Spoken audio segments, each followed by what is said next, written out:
Thank you for watching. This is exclusive content from the World Retail Congress 2017 here in Dubai, where I caught up with Paul Delaoutre. Let's hear what Paul has to say.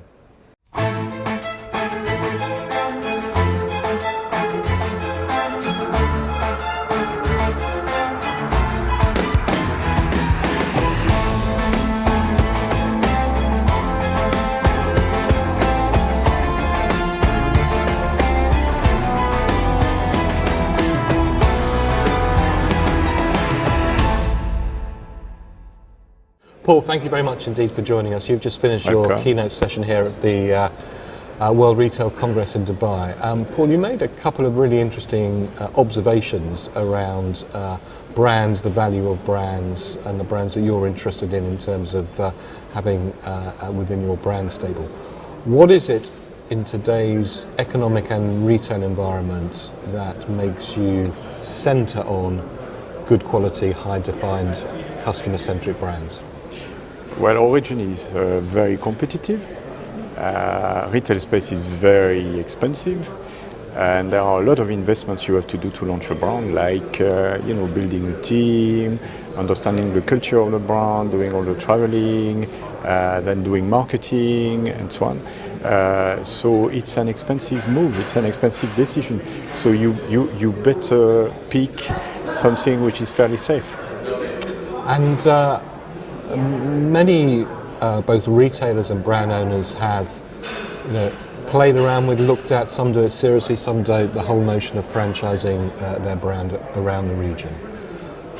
What is it about the franchise model that, in a sense, when it works well, works both for the franchise owner and the franchisee itself? Well, it requires a very close relationship. I mean, if you want to be successful in a franchise exercise, you need to understand the brand. You need to bring the culture to your company, and you need to build trust, which means that it's very important to focus on sell out to customers. Many franchisors are still looking at how much they sell to you. They are not looking at how much you sell to customers. And the right way to do it is both looking at how much is sold to customers and how to improve it. Is there a difference of perspective between a franchise owner and the franchise runner at all? Sometimes yes, sometimes no. I would say all way to look at it is our job requires humility.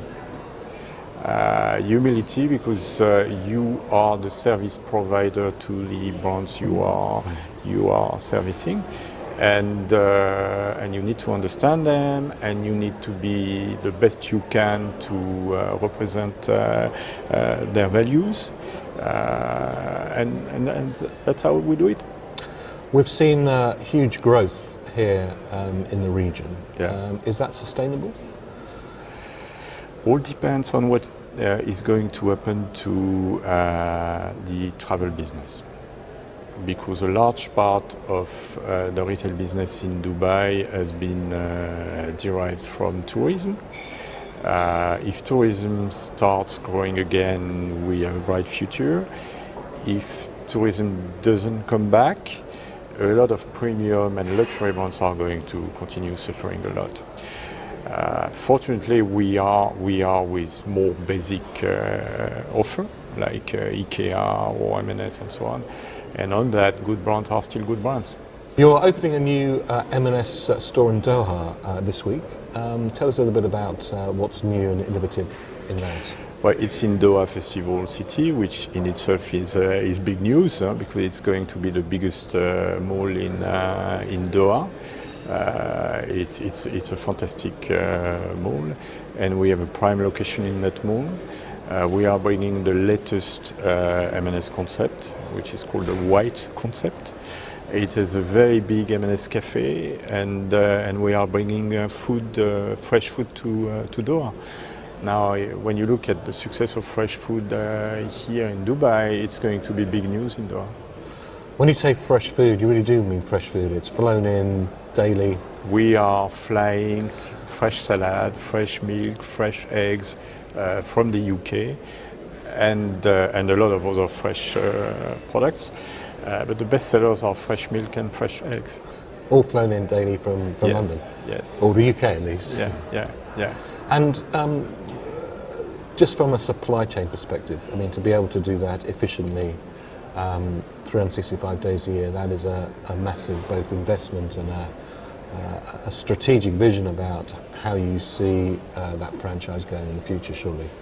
Yeah, it's because we know there is a big demand for quality food in the region, and we also know it has a very big positive halo on the M&S brand. I mean, in all the stores where we have opened the food offer, the general merchandising turnover has increased a lot. So food, in a sense, is a both driver of store visits and also incremental sales as well. Yeah, sure. Looking at the other side of your spectrum, Ikea, where you operate franchises for Ikea. Again, is that part of the market growing here, or? Yeah. Ikea, we can't see the end of the story. Oh, right. Well, that's good. It's a great brand. It's an amazing brand. We have an amazing team. It's actually very interesting in terms of looking at a franchise exercise to visit the Ikea head office here in Dubai. We have 200 people coming from 42 different nationalities. So it's a bit of the Tower of Babel. Yes. But all of that looks like Sweden, you know. I mean, you are in Ikea land.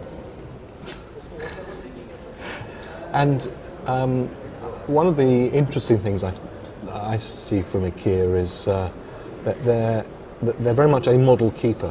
The model is the same everywhere that they operate. The product range is basically the same. Is that something that you as a franchise runner, is that something that you embrace, or is that something that causes a little bit of, not conflict, but you would prefer slightly more personalization here? Well, it is true that they are very prescriptive, but they are a lot more flexible than one can believe. All right, you must be a good negotiator. and we actually have products which are specific to the region. Now, we can't get products specific to Dubai, but we can get products specific to the Middle East. For example, larger sofas. You know, here people like huge seating. So we have that. And I should tell you that after 25 years of Ikea, we now get a lot of respect from them, and we actually have a big influence. Finally, Paul, you've been in retail for a large number of years. Too long. You've seen impossible to be too long. You've seen lots of ups and downs of economic cycles, of consumer change. The feeling, the buzz in the World Retail Congress here in Dubai at the moment is that this is very strange times, a lot of change all happening all at once.